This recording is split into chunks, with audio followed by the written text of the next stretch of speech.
من روز اول مهر 1323 در تهران به دنیا آمدم. پدر من اون زمان مشاغل مهم اداری داشت، یادم میاد معاون وزارت دارایی بود، پستای بالایی داشت. من فرزند سوم خانواده بودم، یعنی در واقع ما 4 فرزند بودیم، یک برادر و خواهر بزرگ و بعد با یه فاصله من و بهمن برادرم که از من 2 سال سنن پایین تره. ما هممون طبق خواسته پدر و شرایط خانوادگی با موسیقی مانوس شدیم از بچگی. اما چیزی که خیلی مهم بود این بود که پدر تمام توانش رو به کار گرفته بود که ما بالاخره یه هنری یاد بگیریم، اما شغل ما، حرفه ما موسیقی نباشه. ایشون اعتقاد داشتن که موسیقی یک معنویت، یک والایی خاصی داره، یک ارزش فوق زمینی داره و حیفه که این آلوده بشه مسائل خدای ناکرده مادی و این صحبت ها. کلن ایشون نظرشون این بود که شغل و حرفه و به عبارت نوندونی ما هنر نبوده باشه و همینطور هم شد. به هر حال ما درس خوندیم، دبستان رازی، دبیرستان حکیم نظامی و رهنما و خرد، 3 دبیرستان عوض کردم و دانشکده علوم تغذیه و بهداشت. این مراحل ما طی کردیم و منتها موسیقی از بچگی، یعنی از سن 7-8 سالگی تو زندگی ما بود و تا به امروز. اولین معلم موسیقی من پدرم بود. همونطور که عرض کردم مشاغل بالای اداری داشت ولی هیچ وقت این شغلها رو افتخار نمیدونست. گفت افتخارم اینه که تار میزنم، افتخارم اینه که سنتور میزنم، البته به سبک قدما اجرا میگم. افتخارم اینه که شعر میگم، افتخارم اینه که نقاشی میکنم. کتابای زیادی پدرم نوشته. اولین کتاب قیافه شناسی و کف شناسی تالیف گرگین کیایی پدر ما است. من بعد نیست اشارتا عرض کنم که اسمای خانوادگی ما همه از شاهنامه فردوسیه. مثلا میلاد، اولین اسم میلاد در ایران طبق مستندات اداره شناسنامه اسم منه. پدرم خدا بیامرزتش تعریف میکرد، میگفت وقتی رفتم برات شناسنامه بگیرم، گفت مأمور صدور شناسنامه گفت ببخشید آقای کیایی، فرزندتون پسره یا دختره؟ چون در سال 1123 یعنی اشتی بوده 72 سال پیش تا الان که گذشته، اصلا همچه اسمی مرسوم نبود. و دومین اسم میلاد 21 سال که فامیل ما هستش از من سنش کمتره. همه ما با موسیقی مانوس شدیم در خانواده و من چون روز اول ساز سنتور رو جلو من گذاشتن، طبیعتاً خواهی ناخواهی این ساز شد ساز اصلی من. ساز بسیار دشواری است، همون قدری که شیرینه و همون قدری که نمک داره این ساز، به دلیل اینکه نوازندگی سنتور استاد 2 تا هنر میخواد، یکی نواختنشه یکی کوک کردنشه. تنها سازی که 72 تا سیم داره. من یک جمله رو اینجا اگر اجازه فرمایید اشاره بکنم و اون اینی که همواره در طول تاریخ فرهنگ سازان و فرهنگ پروران میزبانان تاریخ بودند و باز در طول تاریخ همواره سیاستمداران و سیاستبازان مهمانان تاریخ.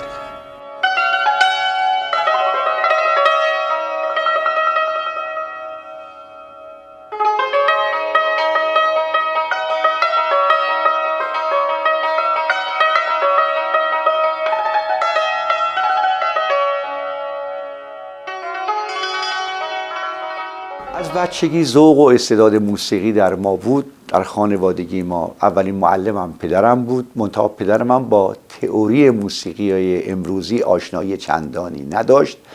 اما برادر بزرگترم زنده یاد ایرج کیایی که 7-8 سال پیش ایشون رو در میان سالی متاسفانه از دست دادیم، در واقع میتونم بگم که اولین استاد تئوری موسیقی من بودن، ایرج کیایی. و ایشون در اون زمان، یعنی در سال 1331، از شاگردان استاد ابوالحسن صبا بودند و چند سالی پیش این استاد بزرگ که امضا هم کردن برای ایرج کیایی، امضای خود استاد هستش، حدود 64 سال پیش، که من اون موقع تقریبا 8 یا 9 سالم بود و من غیر مستقیم شاگرد برادرم ایرج کیایی بودم. چپ دستم بود و خیلی با قدرت نوازندگی میکرد. منتها ایشون هم باز شغل و حرفه زندگیشون موسیقی نشد. همونطور که عرض کردم عشق و شوقش هنر موسیقی بود. متاسفانه ایشون رو چند سال پیش به دلیل بیماری قند از دست دادیم و ضمناً ایرج کیایی جزو اولین گوینده های تلویزیون ملی ایران هم در گذشته های دور بود. و بعد از من هم بهمن کیایی برادرم که در نیویورک هستش الان و ایشون هم در اونجا، در اینی که مشاغل خیلی مهمی داره ولی ذوق و شوق و عشقش موسیقیه و شاگردان زیادی رو در اونجا داره که تدریس میکنه که هنر موسیقی در اونجا اشاعه پیدا بکنه. آدم پرماجرایی بودم و زندگی پر از ماجرا داشتم همیشه. از همون 7-8 سالگی که پیشاهنگ بودم و فعالیت اجتماعی داشتم علاوه بر درس خوندن. و البته درس خون نبودم، حقیقتی رو باید به عرضتون برسونم که مثلا اگه نمره قبولی فی المثل 12 بود، محال بود بشم 13. تنبل بودم اما تنبل بیهوش نبودم. دنیاهای دیگه ای رو در ذهنم سیر میکردم علاوه بر درس خوندن، که یکیش هم همین موسیقی بوده. مثلا یادم میاد که 9 سالم بود تو برنامه کودک رادیو ساز میزدم که آقای دکتر معین افشار تهیه کننده برنامه کودک بود، دکتر منوچهر معین افشار که دستیار و آسیستان اول برنامه گلها هم بودند و با آقای داوود پیرنیا همکاری نزدیکی در تهیه کنندگی برنامه گلها هم داشتند. از آرزوهای بسیاری از هنرمندان و موسیقیدانان آن زمان راه یافتن به رادیو بود. آن زمان بهترین راه رساندن صدای ما به مردم فقط رادیو بود. اینجا استودیوی 8 رادیو هستش که در واقع قدمتی در حدود شاید 50 و 3-4 سالی داشته باشه. آقای دکتر همینطور حدسم درست هست دیگه. ارکستر گلها در اینجا ضبط میشد. ارکسترهای شماره 1 و 2 و ارکسترهای متعددی داشتیم، ارکستر فارابی، ارکستر نکیسا، اینها. و قبل از اونها ارکستری که آقای روح الله خالقی رهبری میکردن. به هر حال این استودیو خیلی خاطرات زیادی از این هنرمندان داشته. نخستین آشنایی ما با استاد میلاد کیایی در رامسر بود سالهای 41. برنامه‌های وزارت آموزش پرورش داشت که هنوزم فکر کنم داشته باشه، مسابقات هنری. در اونجا من داور بعضی از رشته‌ها از جمله موسیقی بودم. آقای میلاد کیایی رو در اونجا ما کشف کردیم. یعنی ساز ایشون شیرین‌تر، استادانه‌تر و خیلی دلپذیرتر از همه اون کسانی که اول شده بودن در استان خودشون ایشون بود. روح الله خالقی. هیچ وقت من دیدار سعادت بخشی که در سن 14 سالگی با ایشون داشتم فراموشم نمیشه. به همراه پدرم رفته بودیم هنرستان موسیقی، خیابون اون موقع اسمش کاخ بود، فلسطین فعلی. ایشون مدیر هنرستان بودند و چه مدیر خوبی و چه بزرگانی رو ایشون تربیت کردن، به جامعه ایران تحویل دادن. من کلاس 8 بودم، 8 دبیرستان حکیم نظامی یادم، که انقدر به پدرم گفتم پدر من اگر شما نذاری من خودم فرار میکنم و مدرسه میرم هنرستان موسیقی. پدر من عشق و شوقش این بود که ما اهل هنر، ولی میخواستش که به هر ترفندی شده شغل و حرفه ما این نباشه و همینطور هم خود خوشبختانه شد. ولی منو برد چون دید چاره‌ای نداری. خودم سرکش بودم. رولای خالقی چند تا امتحان کرد. خب یه کم ساز زدم و خیلی خوشش اومد. گفت سازتو خودت کوک میکنی؟ گفتم بله. پدرم یعنی گفت بله. گفت باریکلا باریکلا. یه چند تا سوال کرد، سوال تست موسیقیایی، و من پذیرفته شدم. گفت بسیار خوبه، منتها ایشون دیگه نمیتونه از کلاس 9 بیاد، از کلاس 7 باید بیاد. من 8 دبیرستان، یعنی کلاس 7 و 8 که خونده بودم میپرید. و پدر منم همینو بهانه کرد که نه نه نه، ببین تو 2 سال از زندگی عقب میفتی. هیچ دیگه پذیرفته شدیم که نریم و شبانه رفتم هنرستان و از محضر استادای مختلف استفاده.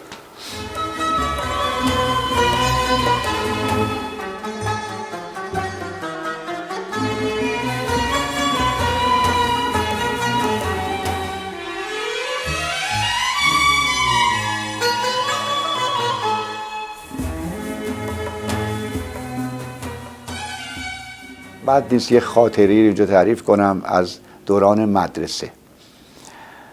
خب مثلا مدرسه اون موقع ها تجدید می آوردن، شما باید خاطرتون باشه، مثلا اونایی که درسشون خود ضعیف بود همه ساله تجدید می آوردن و منم تجدید می آوردم، 1 2 تا 3 تا. من یادم میاد که 1 سال تابستون راحت داشتم و تجدید نیاورده بودم. اونم سالی بود که یه ضرب رفوزه شده بودم و یه تابستون راحت داشتم که البته ماجراش مفصله. داشتم آهنگ می ساختم در سن همون نوجوانی تو مدرسه و معلم داشت درس میداد. معلم طبیعی بود، خوب یادم میاد. داشت میگفتش که چه موقع باید مایعات خورد، چه موقع نباید خورد. داشت میگفتش که بهتره اینکه 1 رو 20 دقیقه قبل از غذا خوردن مثلا مایعات نخوریم که آنزیم های به اصطلاح معده و کبد و اینها رقیق نشند و عمل جذب به خوبی انجام بشه. بهتر هم هست باز بلافاصله بعد از غذا خوردن مثلا حالا مایعات نخورد یا آب نخورد. و من داشتم نوت می نوشتم و حالیم نبود. تو دنیای موسیقی خودم ما موقع برنامه تلویزیون زنده بود. این موضوع که عرض می کنم سال 1300 و تقریبا میتونم بگم 41 که حالا عکسش رو لازم باشه نشونتون میدم. جالبه چون دارم یه عکسی که از اون تاریخ در تلویزیون ساز میزدیم سال 1342، یعنی 53 سال پیش. و این منم. اینم یه آقایی بود به اسم مجتبی میرزاده که یک نابغه‌ای بود تو نوازندگی و آهنگسازی که از کرمانشاه میومد تهران و با ما همکاری میکرد و بعد برمیگرد. برنامه هم زنده بود. در حال من آهنگای این به اصطلاح برنامه رو میساختم اون زمان در همون سن نوجوانی. داشتم میساختم، یه صدا میره بالا و این معلم میاد میگه که چیکار داری میکنی؟ داری آواز میخونی فلان. من داشتم راجع به چی صحبت میکردم؟ خب من یه چیزی مایعات و آب و اینا تو ذهنم بود. گفتم استاد مثل که داشتید راجع به آب صحبت میکردید. گفت راجع به آب صحبت میکردم. خب چی میگفتم؟ گفتم مثل که داشتید میفرمایید چه موقع باید آب خورد، چه موقع نباید خورد. گفت چه موقع باید خورد، چه موقع؟ گفتم وای اصلا سوال نداره، هر وقت آدم تشنه‌اش میشه آب میخوره. بچه‌هام زدن زیر خنده. استاد ما رو از کلاس انداخت بیرون و معلم ما و نمره هم به ما نداد و اون سال ما رفوزه شد. سالها گذشت. یکی از همکلاسی‌های من که پلوی من نشسته بود، ایشون فوق دکترای علوم تغذیه میشه و بعد میره به امریکا و بعد میره به ایالت بوستون و در اونجا و با سازمان فضایی ناسا شروع میکنه همکاری کردن و میشه مدیر پروژه تغذیه فضانوردا. تصادفاً ما چندی پیش حدود مثلا شاید 20 سال 21 سال پیش که با آقای گلپایگانی خواننده معروف برنامه گلها رفته بودیم برای کنسرت به ایالت‌های مختلف امریکا و کانادا.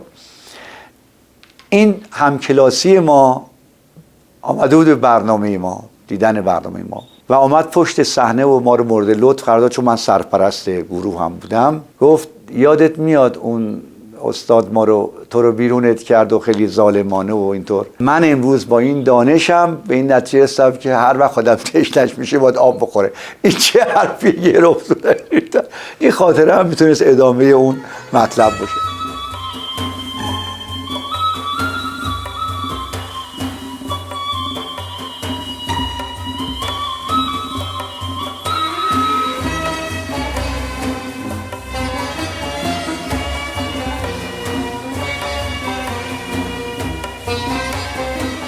به دلیلی که کار آهنگسازی میکنم و کسی که کار آهنگسازی میکنه خواهی ناخواهی باید با هارمونی آشنایی داشته باشه. بنابراین به عنوان ساز دوم من پیانو رو دست گرفتم و مدتی هم پیش استادان بزرگی از جمله زنده یاد مرتضی حنانه که هارمونی، آهنگسازی، دیکته موسیقی و سولفژ رو، چون ایشون از دوستان خیلی صمیمی زنده یاد ایرج کیایی برادر من بودند، اینی که به طور خصوصی من نزدیک به 1.5 سال از محضرشون خیلی فیض بردم. البته استادهای دیگه رو هم از محضرشون استفاده کردم، مثل آقای پورتراب، مثل آقای یوسف زمانی و چند نفر دیگه. مثلا یه 8 جلسه از محضر استاد فریدون فرزانه من دیکته موسیقی رو از ایشون خیلی فیض بردم، هیچ وقت یادم نمیره.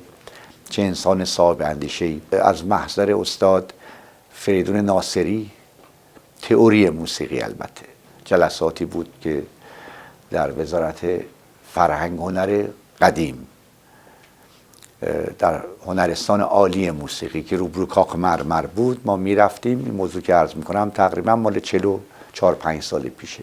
یه در 12 جلسه هم پیش آقای ملاح رفتم که در اون زمان یادم میاد ایشون رئیس فنی شورای موسیقی رادیو بودند. آقای حسین علی ملاح که داماد استاد بزرگ موسیقی کلونل وزیری هم بودند. خیلی انسان با کلاس، همیشه شیک اتو کرده، بیانشون خیلی خیلی انسان با فرهنگ. به هر حال من این شانس رو داشتم که از این بزرگان کسب فیض کردم در زمینه آهنگسازی و تنظیم. به خصوص من به همه هنرمندا مدیونم، به همه بلا استثناست. حتی اونی که یک دیدار داشتم مدیونم، برای اینکه طرز حرف زدن، طرز نشستن، طرز ساز دست گرفتن، روابط عمومی، تمام اینا رو اگر یک درس هم گرفته باشم، پس من نمیتونم بگم 1 یا 2 استاد داشتم. تمام هنرمندا به نوعی برای من استاد بودند و مدیون همه هستم.